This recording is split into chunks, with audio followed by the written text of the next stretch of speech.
Class is in 20 minutes, so I can probably afford a nap.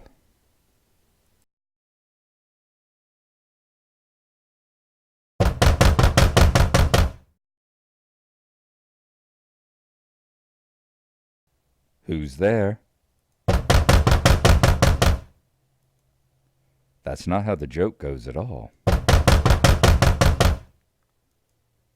I already said who's there. More importantly, what time is it? Even more importantly, what day?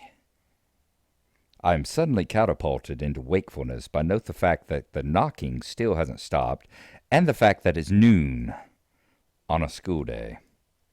Now fully awake, I can remember why I was napping. Better not give that excuse to Muto.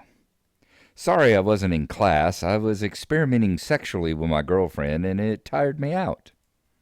Yeah, that'll go over well. I wonder how long this knocking is going to continue. Guess I ought to answer the door. I'm strangely unsurprised to see Kenji on the other side, though it appears that Kenji is surprised to see me. What the hell are you doing here, man? Well, I was sleeping, I tell him.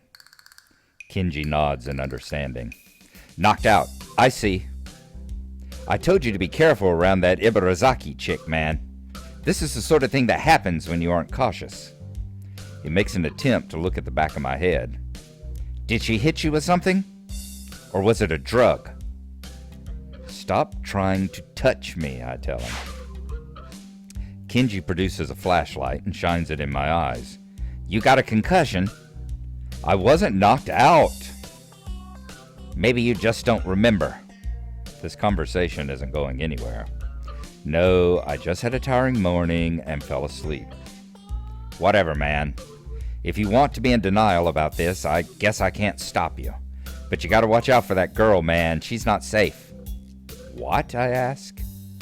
She's not safe to be around. She's one of their most sinister agents. If you're not careful, there's no telling what could happen. She's brought down stronger men than you, you know. What the hell are you talking about, I say.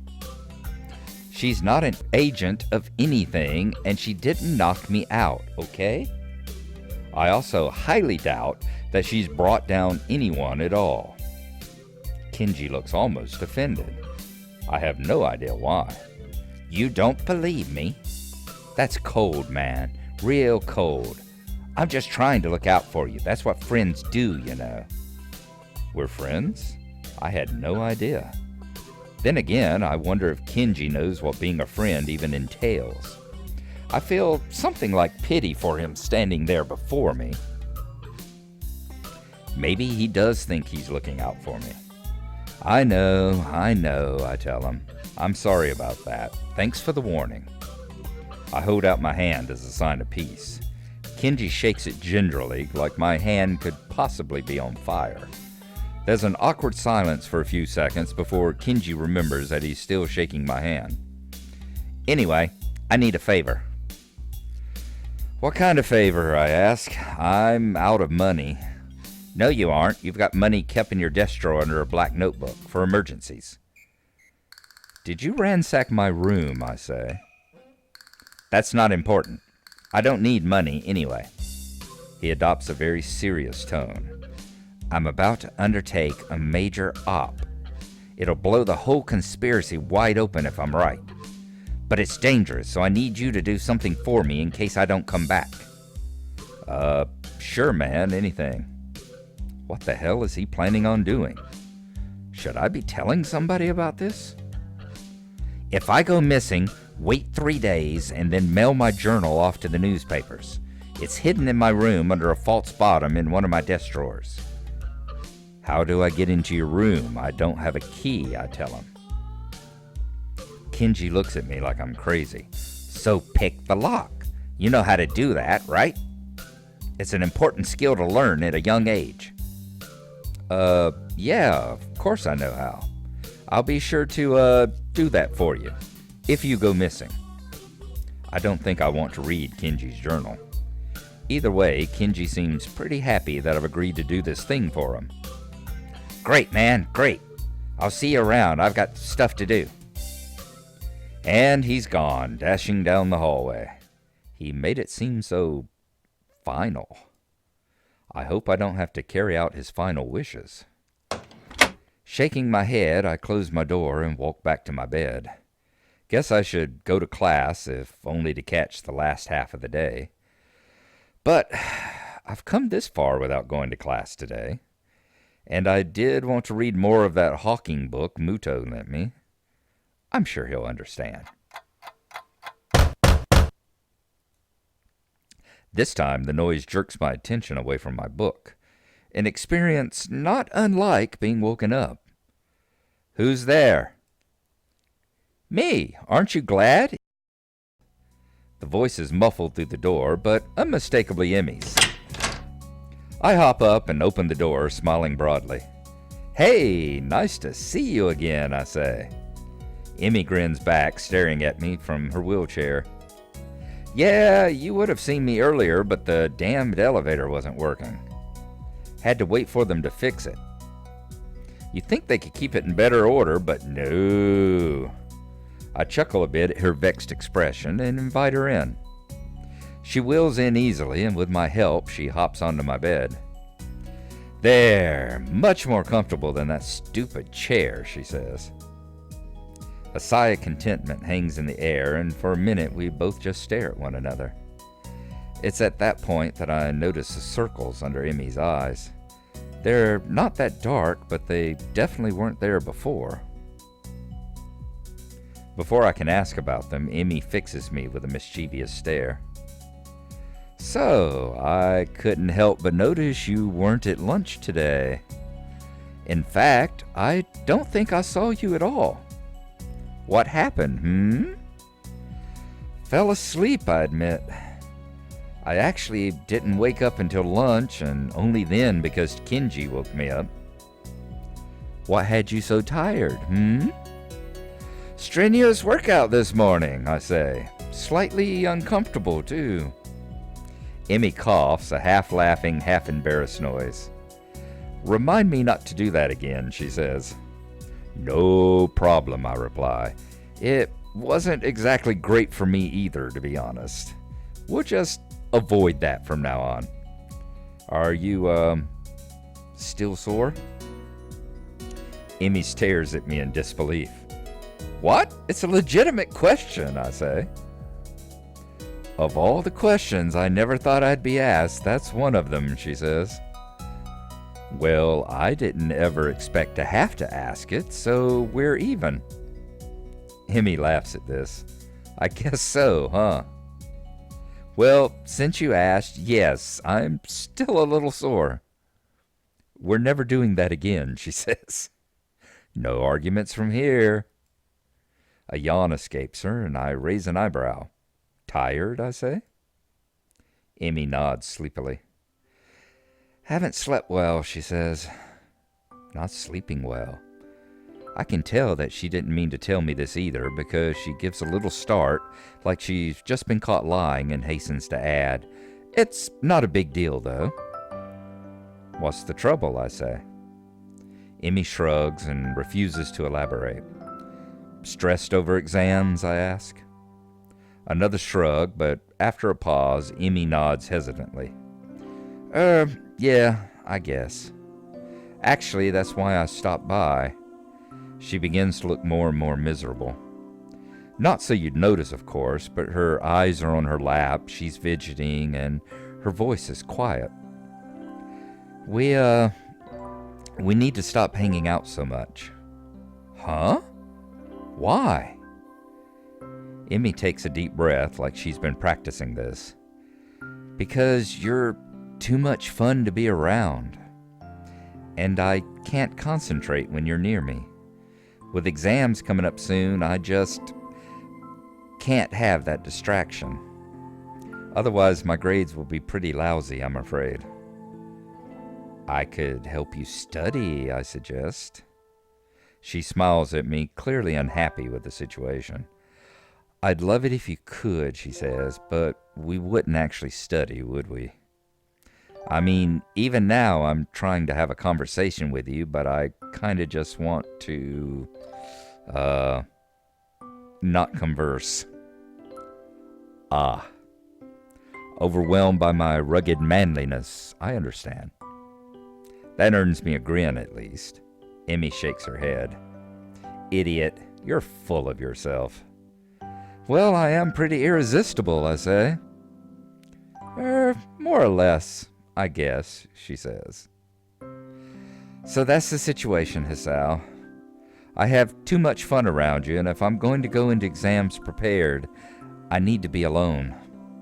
Hey, that's okay, I say. It really seems to have been bothering her. Besides, it's only a couple of weeks, and then we'll still see each other in the mornings and at lunch. We can just hang out at the school, no problem, I say. And after exams, we'll go on a date to celebrate their being over, okay? Emmy grins, pleased by this proposal. Yeah, sure, that sounds great. As if to signal the end of the conversation, she leans in and kisses me. The rest of the night is spent not worrying about exams.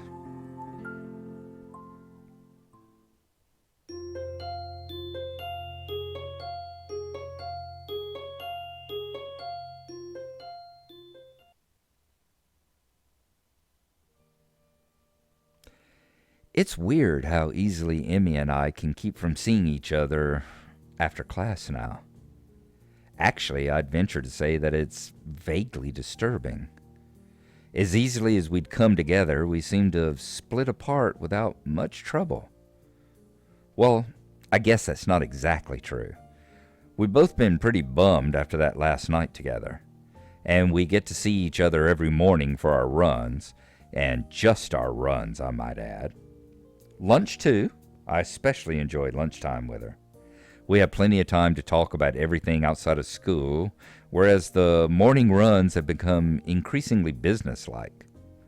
I think it's because Emmy wants to make up for our foolery in the storage shed. But no matter how much we joke at lunch, I can't help feeling a little worried about her. She seems distracted more often, and I've caught her fidgeting nervously more than once. Never figured her to be someone who cared that deeply about exams, but they certainly seem to be taking their toll. Even though they haven't even started. This is just the run-up, the deep breath before the plunge. Tomorrow, the real trials begin. Or the real exams, anyway. As for me, I don't actually feel that worried about exams at all. I'm not sure why. I mean, they're pretty important. My scores here will determine my odds of getting into a good university. Hell, if I'm too cavalier now, it could spell doom for my academic career. But going into them, I feel confident that I'll come out the other side okay. Muto thinks I've got the science examination locked up at any rate. Or as he says, the last thing that should give you trouble is my exam, Hisao. It's way beneath your talents. Then again, it is Muto who's telling me this. His praise of me carries the veiled implication that anything less than perfect for me would be a disappointment, which has actually caused me to fret more than I should about the exam. It's for that reason that I find myself in the library after class poring over the textbook. Pretty simple things to look over, some formulas of velocity, a few bits about friction. A walk in the park compared to my dreaded English exam. Never was good with languages. As I flip through my notes one more time, my mind begins to wander. After these exams are over, things should get easier. Soon we'll be graduated, then off to college, hopefully. I remember my abortive attempt to find out what Emmy plans to do after high school. She avoided the subject pretty deftly, as I recall. Heck, it seems that just about every time I push too hard, she dances around the subject, or distracts me through other means. Like a few days ago at lunch when Ren wasn't around. Heh. I've done it! I'm startled from my reverie by Yuko's triumphant shout. Gah! Yuko seems mortified at my sudden starting. Oh my God! I'm so sorry, I just got, and I really wasn't, and it's just that. As she stutters, I move to quickly calm her down before she gets too agitated. Whoa, hey. My words seem ineffective. Yuko continues to work herself into a complete frenzy.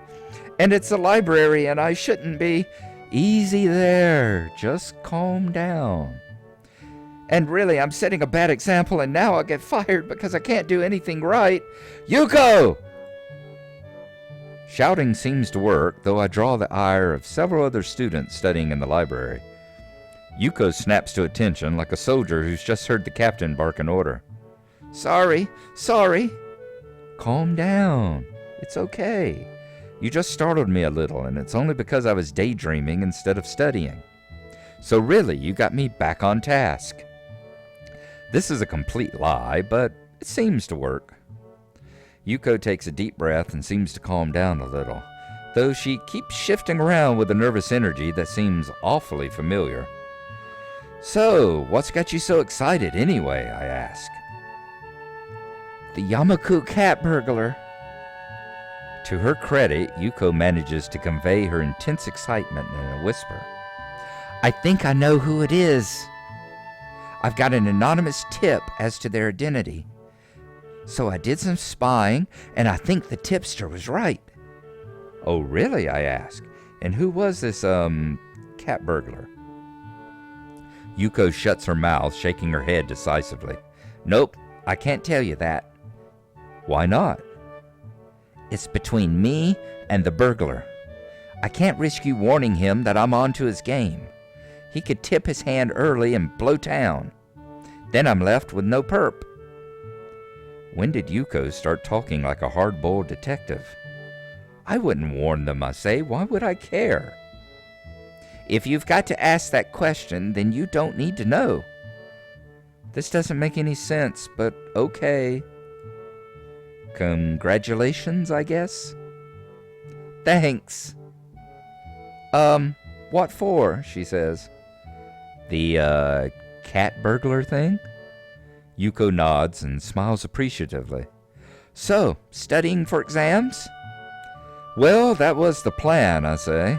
I'm not having much luck, though. Really? Is it because you can't find a book? I'm really sorry.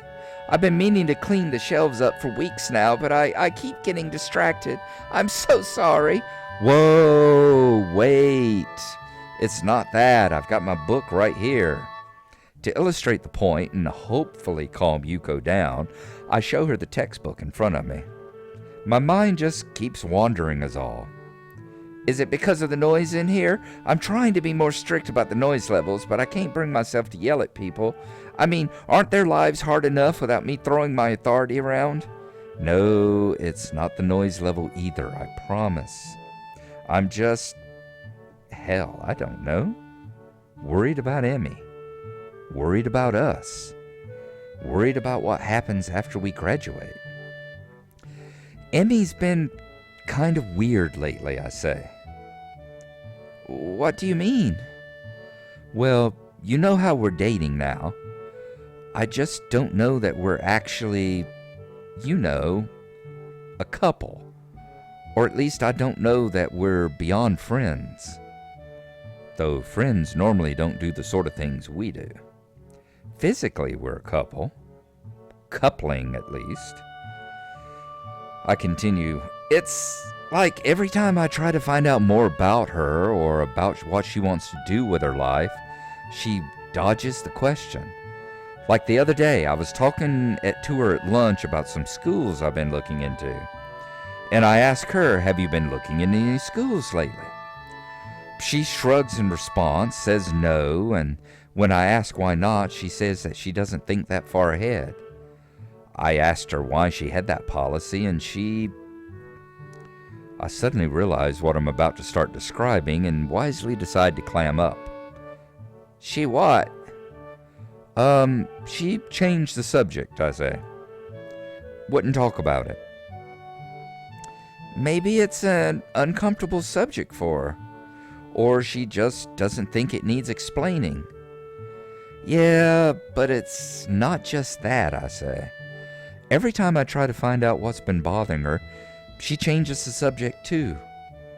It's like she likes being with me, but not getting close to me. Now that I've said it out loud, I feel worse. Yuko digests this bit of information. You know, it seems to me that you're more serious about this than she is. I can almost feel my stomach twist into a knot. She's right. That's exactly what it seems like.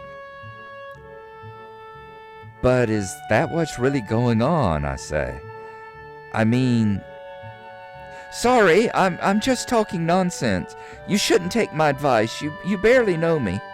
I'm just the librarian and I'm single, so you can imagine I don't know what I'm talking about. No, I say, I think you have a point. As much as it hurts to even consider it, Yuko seems to try desperately to find a way to soften the blow somewhat.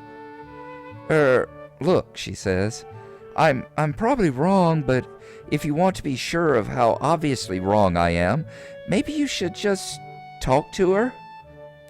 Get some time alone and just ask about it. And don't let her change the subject either.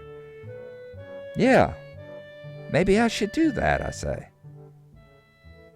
Or maybe I should just enjoy what I have. We have fun hanging out after all. And the runs are nice, and the other activities are nice, and talking to her is nice. Do I really need to get closer to her? What I've got right now is pretty good. But that's silly. I want to get closer to her.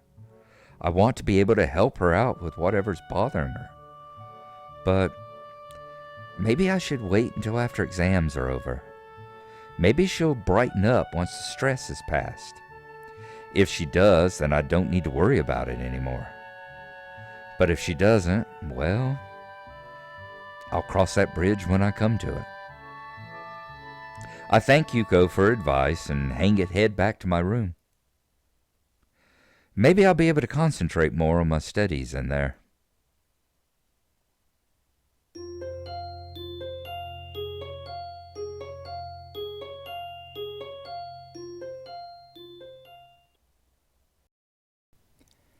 And it seems like trouble is starting to set in paradise here, as Yuko makes us realize that, yes, we seem to be far more serious about this relationship than Amy is.